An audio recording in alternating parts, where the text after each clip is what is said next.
তামাকের ব্যবহার বন্ধে সামাজিক আন্দোলন আরও জোরদারের তাগিদ দিয়েছেন অন্তর্বর্তী সরকারের প্রধান উপদেষ্টার প্রেস সচিব শফিকুল আলম।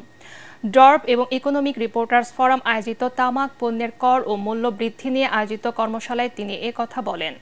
শফিকুল আলম বলেন, তামাক পণ্যের দাম বাড়িয়ে সিগারেটের প্যাকেটে সতর্কীকরণ বার্তা দিয়েও অজানা কারণে এর ব্যবহার কমানো যাচ্ছে না, বরং বেড়ে যাচ্ছে। প্রেস সচিব বলেন, তামাক চাষ বন্ধ করে দেওয়াও কোনো কার্যকর পদক্ষেপ হবে না। কাজে এই বিষয়ে সবাই মিলে একটি উদ্ভাবনী উপায় খুঁজে বের করতে হবে।